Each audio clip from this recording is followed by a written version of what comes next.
The Slow Ride Podcast. Bikes, advice, and rumors straight from the source. TheSlowRidePodcast.com and on Twitter at TheSlowRidePod.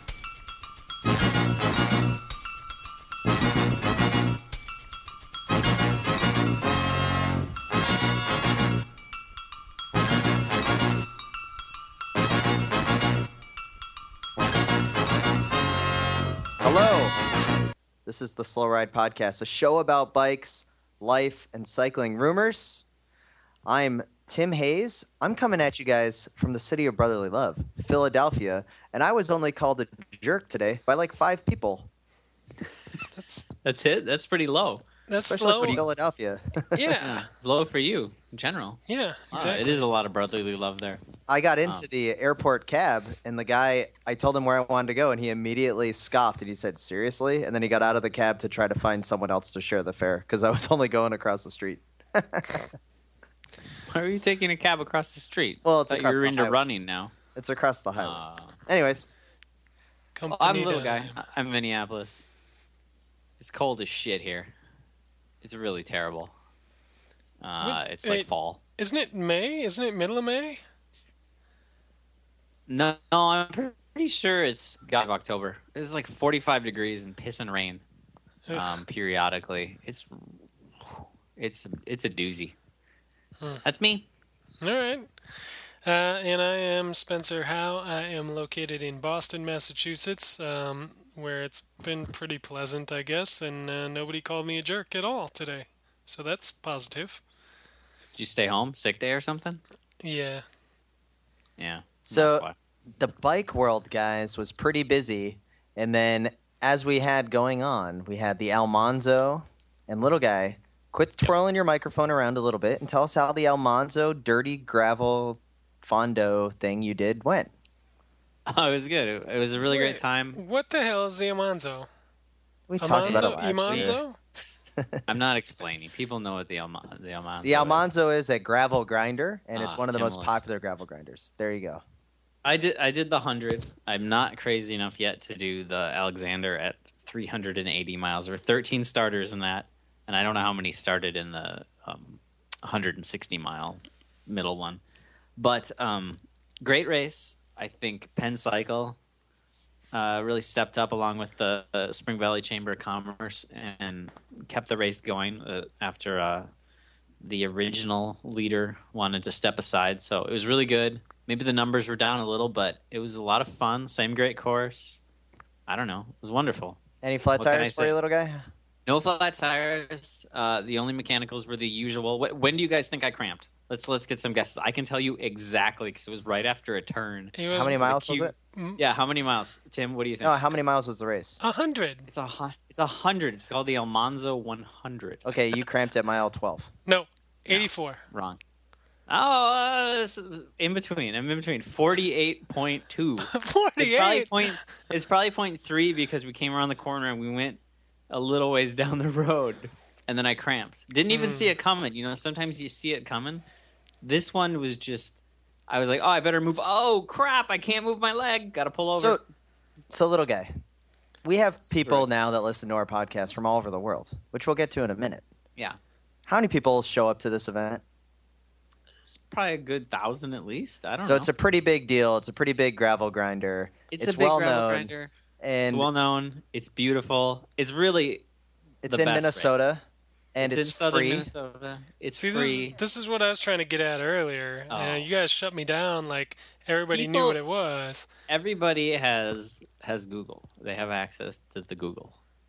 Except when they're on a plane listening to our podcast. Okay. God, that It was is a 100-mile That'd be the worst. Miserable. gravel Yeah. road race starting in Spring Valley, Minnesota, southeastern Minnesota. It's very hilly. It's gorgeous. You go by the Root River about 1,000,000 times, which is just the most picturesque little trout stream. And it's wonderful. It's Except just a for the great hills. time. The hills are brutal. There's a few just murderous hills in there. I Spencer, you'll understand this. Yeah. I was using a Shimano wheel. I run campy. I had one of those stupid whatever, the Problem Solver American Classic cassette things on there. It's an 8-speed wheel. I got 10-speed on it. There's a lot of things going on here. I couldn't. So the biggest gear I had was a 3923. Oh, little That is guy. not a big gear. Now, you think that is not a big gear. You think that is not a big gear. I could not get in my 23. Oh. It would not shift into my 23. I stopped like 3 times on the top of hills and like tweak the barrel adjuster and then would start riding again and be like, get to the next hill and be like, okay, 23. No, not happening. So I was limited to 3921 up Oriole, all those brutal climbs. And I the only advantage I had was that it rained the morning I've the previous done days, this. so it was damp. I've done this race with a 3826 as my low gear option, and I really, really wanted like a 32 on the back. Like, yeah. Oh my god. So what place did you get? More. I don't know. They haven't released results. I'm thinking I got top 50 this year. Oh, good job. I definitely did my best time ever. I didn't have Wait, better than we did? That's somebody with me that was no. Oh, that's a shame. No, I had a really good time. Oh, Tim's super bored. I got a really good story about this race though. And that Spencer, you remember the hill you almost got killed on? Yeah. Oh yeah. Yeah. I was coming up to that very same hill. It's a very steep little roller you can't see over. You'd be an idiot to be on the left side of the road, and that's exactly what Spencer was when we were going up this hill, and a car came over and almost nailed him. I was going up this hill this year with a group of 12 guys who I didn't know yet they were complete idiots, but they all echeloned off to the left side of the road, and then a car came over and almost killed them all. And I thought that would have taught them a little something, but the next time we hit a roller of the same steepness where you couldn't see over, boom, echelon, over to the left. Good guys, great guys. They thankfully were faster than me, even though they're dumb as rocks, dropped me. And later, though, I caught them all because they crashed themselves out on a flat section of road. Echeloning, nice. Yeah. So this is pretty much like a gravel Gran Fondo. It's pretty much like Grand Fondo, except for Grand Fondos cost a lot of money for no reason and seem kind of stupid. How much does and the I believe that's Almanzo what you did cost? this weekend. Well, this weekend The Almanzo cost we nothing. already talked about that. The Gran Fondo New York, where I was this past weekend and I didn't race or ride How much it. does that cost? $350. Oh, that's a steal. But I will say this, is that they do shut down the George Washington Bridge over the Hudson. Okay, but how much on the gravel lower is side. there? Yeah, was there gravel? Because I don't know. my bike is gravel specific, and so I'm not going to yeah. ride it in the city or anywhere without gravel. Well, the geometry is way too slack. It just doesn't feel right in the city, you know. I will say that the Gran Fondo New York, they had 5,000 people registered for it, paying $350 a pop. I worked the expo, and the amount of international riders that were there was impressive. I would say at least 75% of the people there were from out of the country, and it was pretty awesome. Man, a lot of people got a lot of money to waste, huh? Oh, you should have seen all the all the products they were buying. Holy crap! It was there was a lot of the expo was packed. There was a lot of people going out. I guess Central Park was just swarmed with people going to the Gran Fondo. So yeah, good times. It's kind of like the Almanzo Gran Fondo, except like the opposite, because it costs a lot of money and it's not in the country and there's not gravel and it's not the same at all. Yeah. So this got me. Go ahead. What do you got? I just want to move on. This is kind of boring me. It's probably boring everybody else. Yeah, it's a good start. Okay, it's a good start. So guys, we got a great email this week. Probably one of the better emails we've ever got. Wait, we got an email? Yeah, and people can email us at theslowridepodcast@gmail.com. So theslowridepodcast@gmail.com, and this email comes from. We had to filter through a lot of hate to get to this one, yeah? Oh yeah, there's a lot of hate mail. So this one comes to us from Murray in Scotland. Scotland? Holy crap. That's not in America. Hey, dudes. Enjoying the show as always. Thought I'd bring this to your attention. Started my first season racing this year. Around the same time, I found your podcast. Is it fair to draw conclusions about my performances and the obsession with a certain top 20 place? Should I stop listening, or should I continue to dominate the top 20 and earn my place alongside the 16th place legends? Any advice is appreciated. Oh, Stefano Perazzi of Bardini for stage 16 of the Giro. Cheers again, Murray, Cat 4 Noob, Scotland. P.S. Great to see the gummy bear working hard in the break and try to shed a few more pounds. And then he attached a picture of his placings.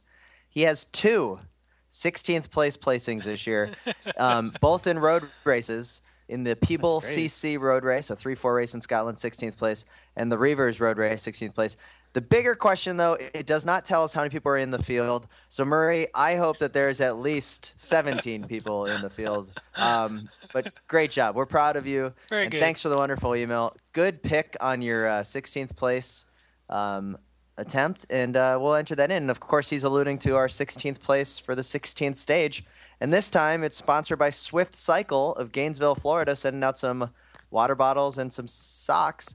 And I believe the grand champion is going to be getting a one-off batch of Hogans Biscuits. Yeah, definitely. I will be. Nice. I don't know how I'm going to do that, but I will. You win, you'll get some biscuits. So thanks for the email, Murray. And guys, I have a question. What should he do? Should he quit listening to the podcast, or should he just keep going for that 16th place? Clearly, he should quit listening to the podcast. That is terrible. If he's his first year and he's getting I didn't get a 16th place until probably like my 3rd or 4th year. Oh, yeah. Easily. Even if there were 17 riders, I probably DNF'd or got 17. 16, that's credible. Also, do they use the same category system in Scotland as we do in the? He's a Cat 4. America. He's a Cat 4, which. But do they use the same? I think the real tragedy here is that Tim did not read that email with a Scottish accent. Oh. No, that's not a tragedy at all. That's a missed opportunity. Yeah, well, I'm surprised Tim pronounced Murray correctly. All right, so let's get to the Giro, guys. Foreign names are usually one week is down at the Giro d'Italia. Yeah. And Contador pulling the Tyler Hamilton of old with the broken or maybe not broken collarbone. We don't know. Dislocated.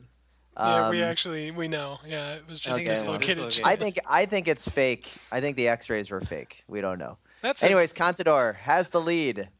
Yeah. Over everyone. What? Yeah. Who's Port and Aru are only the closest ones that can really go after him. Roberto Uran is definitely OTB, as is Carlos Betancourt, who replaced the tragic crash of Pozzovivo.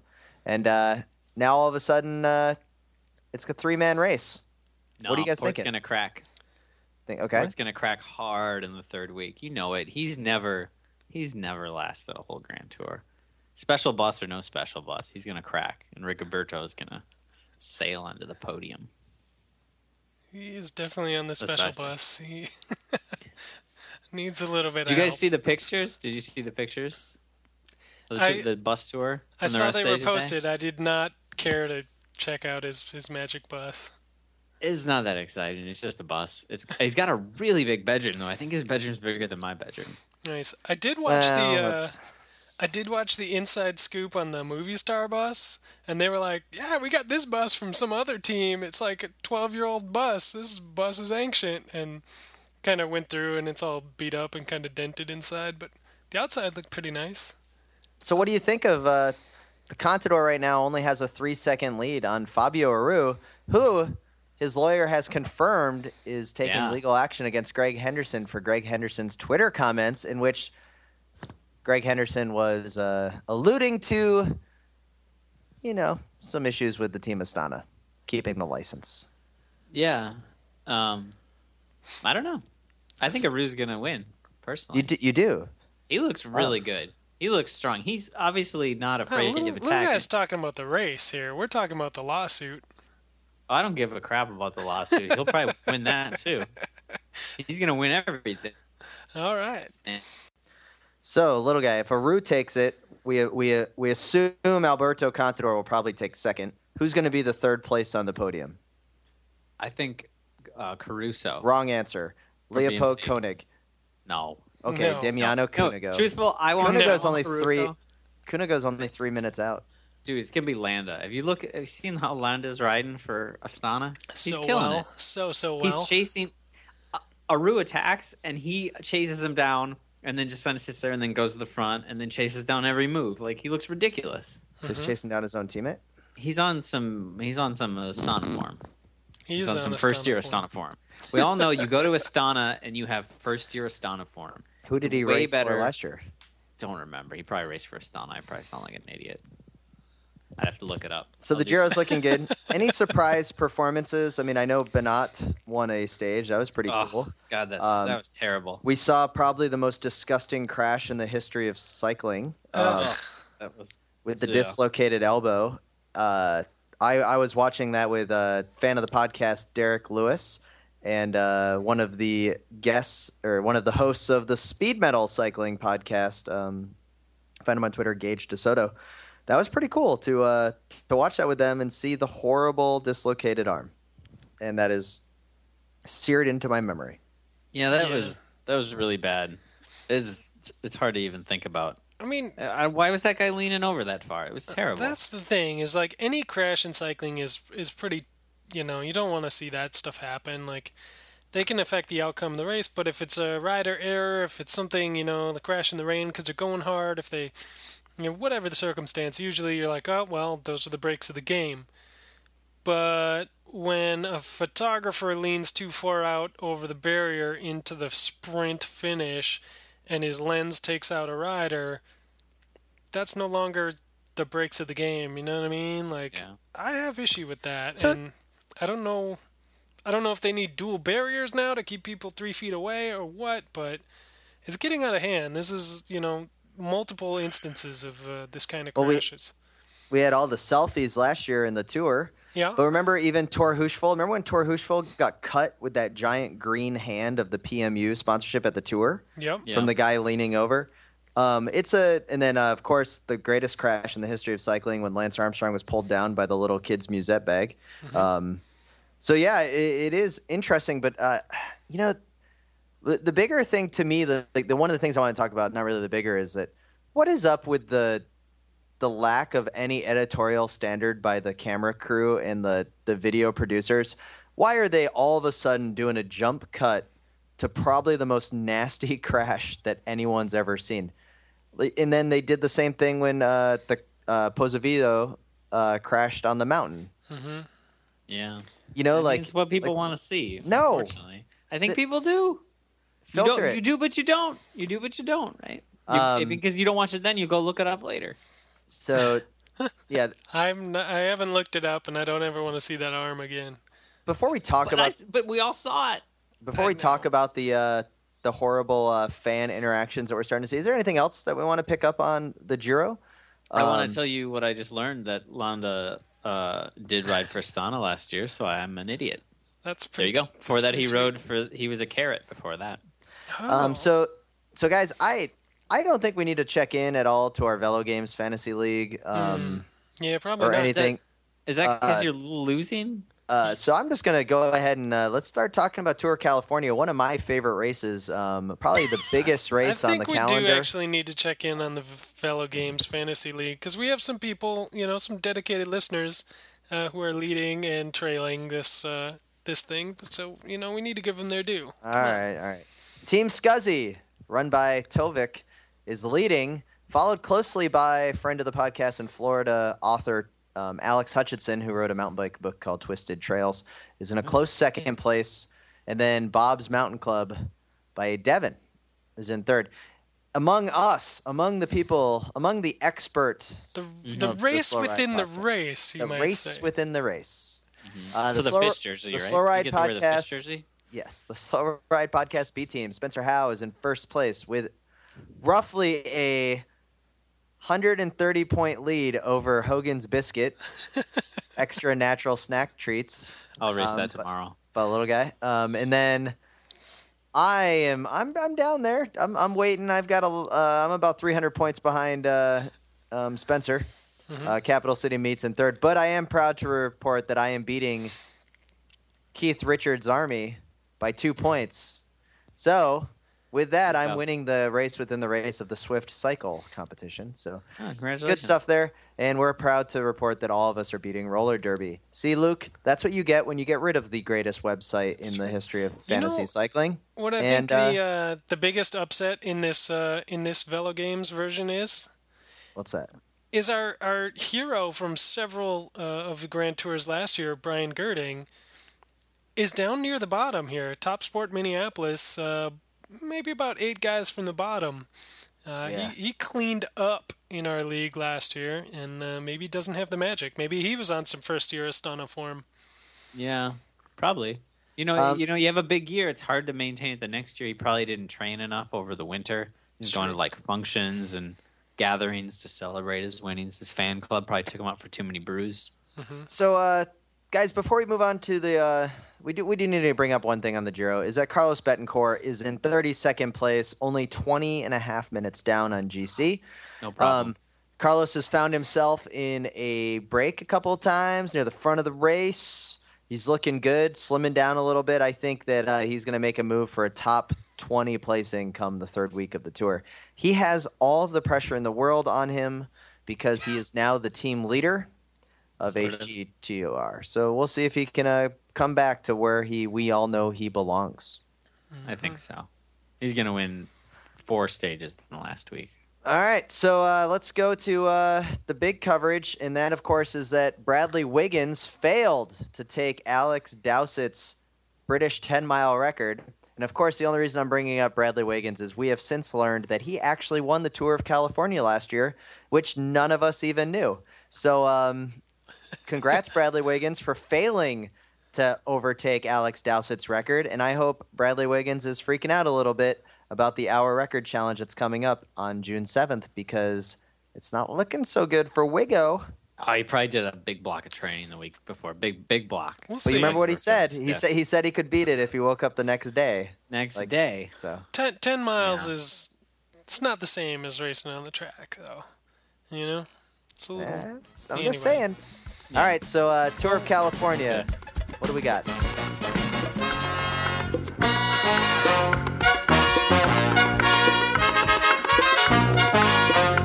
Hey, this is Mo Bruno Roy, and you're listening to the Slow Ride Podcast.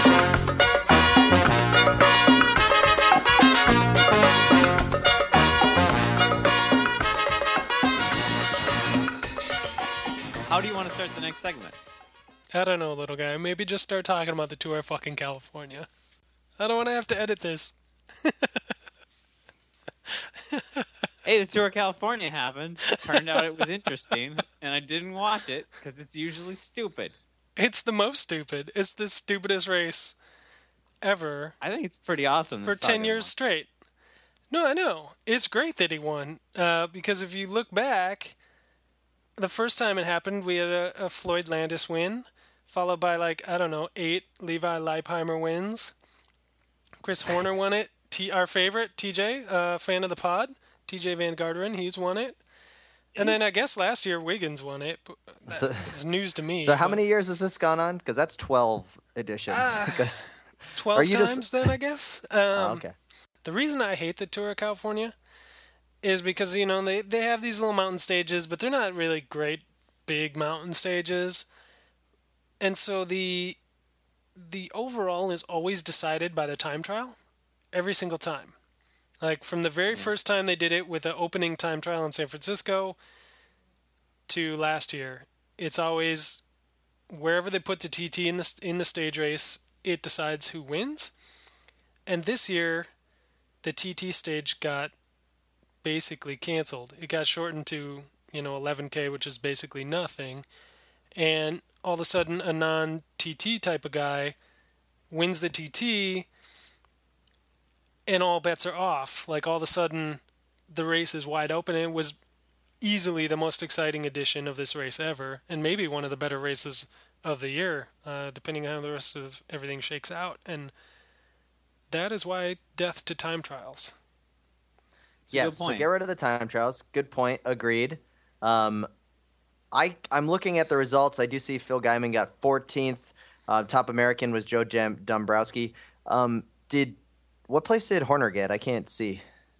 He's I don't probably see way him on down here. the list. This is the Horner Invitational Classic, isn't Far it? down. Yeah, is it? I mean, I don't see. Oh, You have to ooh, go to sorry. the next page, which is a different race. And Yeah, he's on that one. there he is. He's there at the Tour of Azerbaijan. Yeah. Real shame that the only reason I didn't watch Tour of California this year is because Chris Horner wasn't in it. It's definitely one of my favorite races.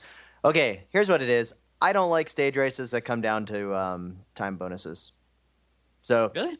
I think Yeah. it makes it interesting sometimes. I don't- think for these shorter races, Yeah. it's interesting. For longer races, I kind of don't like it. But think about the Giro in the last week. Aru's been going for every stage and making it hard, even on stages that weren't supposedly going to be GC stages, because he's been trying to knock off 1 or 2 seconds from Contador. It's more exciting if you get Contador and Aru having to sprint for 5th place, as opposed to we can roll across the line together. Yeah, and this And you get a guy like Sagan, right? yeah, this last stage of the Tour of California was unreal. If you haven't watched it, they have the full replays on the website. I'm not watching it. It's amazing. It's easily one of the best races I've ever watched, and I've watched way too many races because I used to work at World Cycling Productions, and I have all the DVDs for free. So I'm thinking of skunk face. Wait, better than the time that Tyler won Liège? Because he kind of came out of nowhere. yeah, no, it's way better than that. The Quick Step team was throwing attack after attack after attack after attack at Tinkoff, and they were chasing everything, and all these breaks kept forming, and if they ate up the time bonus, it was, I don't know, there was so much tactics going on, and it was really good. And then the sprint for the time bonus was full on the finish of a stage. It was amazing, and nobody knew who got it. Everyone's looking at each other, and unbelievable. And if Tim had watched this race, he would know what I'm talking about. Well, Spencer, I don't need to watch the race because I trust Oleg Tinkoff, to leading his team to victory no matter what. And it looks like he managed. No pressure on Peter Sagan, and he wins. Boom. Yeah. Next topic. He's still going to lower his salary, though. Wait, is that what he was talking about today on Twitter? I do not care what Oleg Tinkoff has to say about anything. That man's an idiot. But seeing Sagan turn himself inside out to hang as close as he could to the pure climbers on Mount Baldy was amazing to watch. It really was. He didn't stay up at the front, but he climbed that thing like no sprinter should be able to. It was impressive, and that was knowing that he'd have to sprint his balls off the next day to get the time bonuses at the finish and at the intermediate. It was, I don't know. He crossed the line 6th on that stage, and looked like he was coughing up blood or just barfing over the railing, and he was spent, and that to me is what bike racing should be.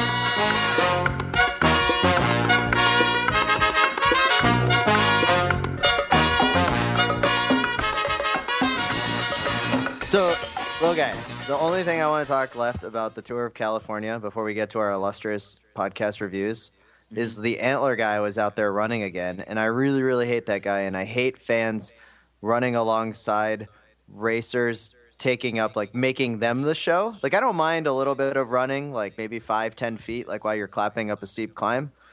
I just don't like the guys in the bikini briefs running alongside the racers, Does that make sense? Is the Antler guy the guy with the football helmet with the antlers on it?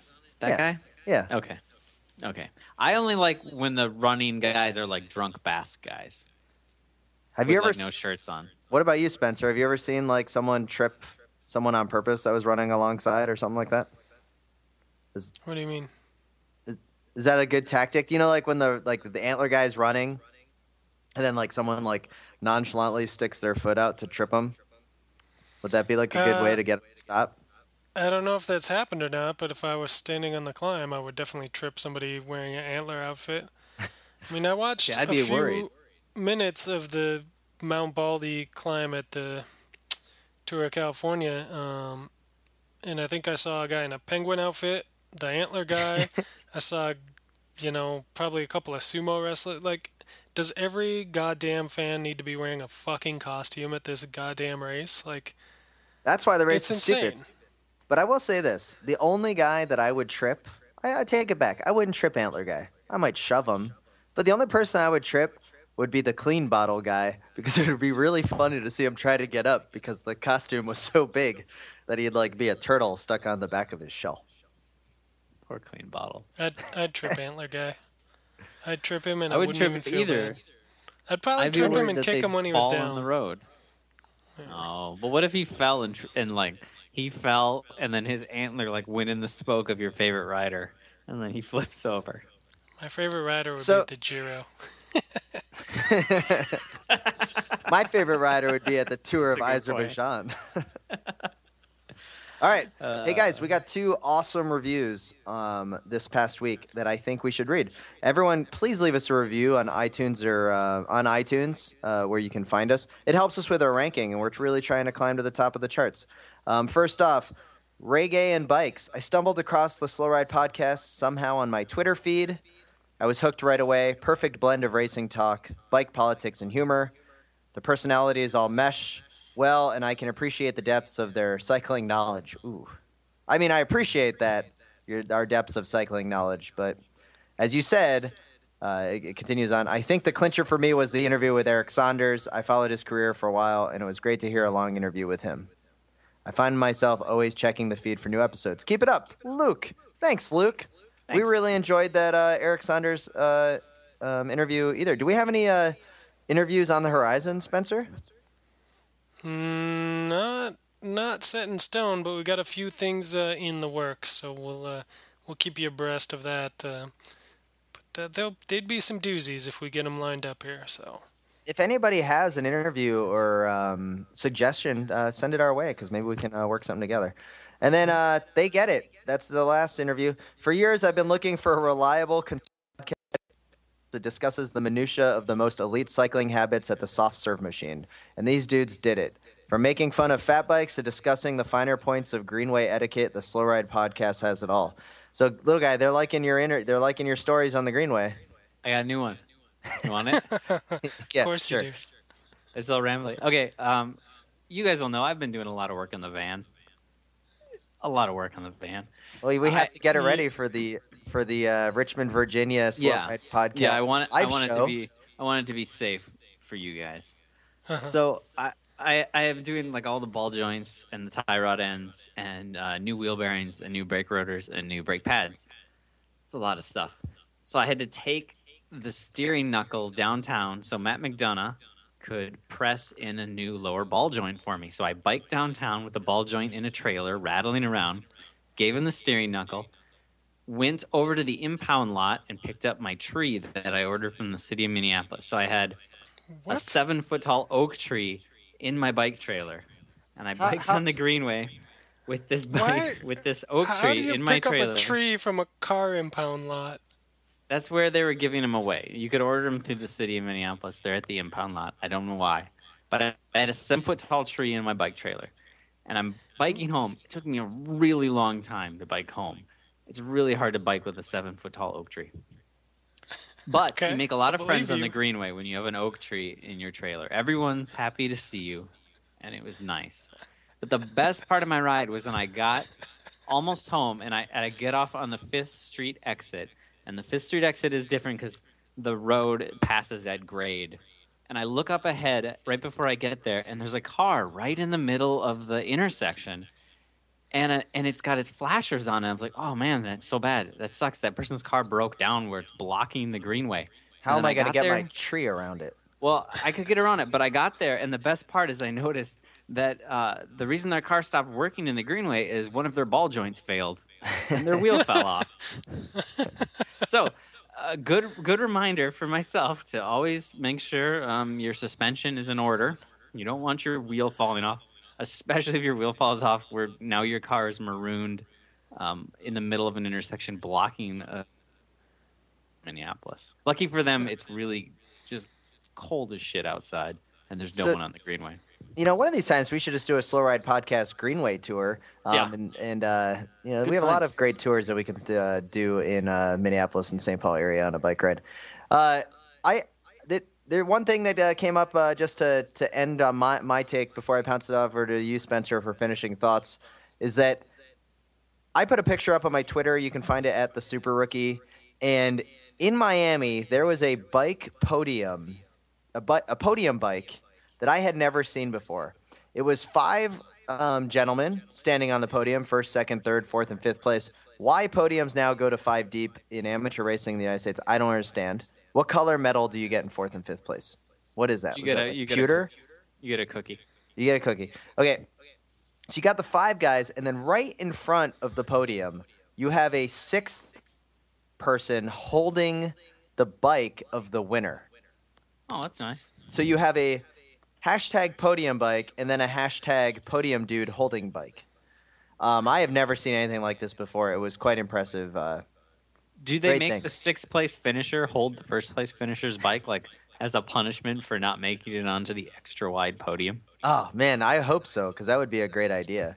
I hope not, Again, 'cause my arms are don't gonna get bring tired your come bike cross to the racing. podium. It doesn't belong there. Well, then we're done. Yeah, I think so. So I want to thanks everyone. Thanks all our listeners for tuning in on iTunes, Stitcher, through the slowridepodcast.com live feed.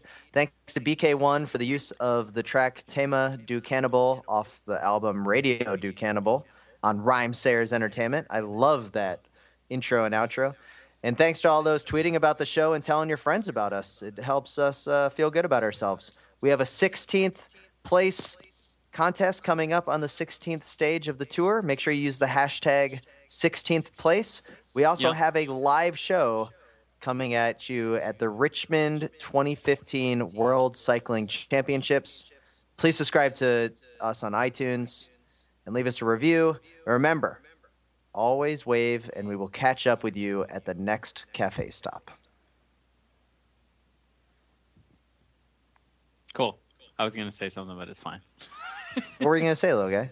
I was going to say just to note to people to get the 16th place picks in by the 25th, because it will come out. We'll be doing the podcast next time on the day that the picks have to be in by, because it's on the 26th. It's next Tuesday, so we won't have another podcast before the thing. But I'll be fine. People can figure it out, and I'll write it in the show notes, and we'll tweet it, and it'll be fine.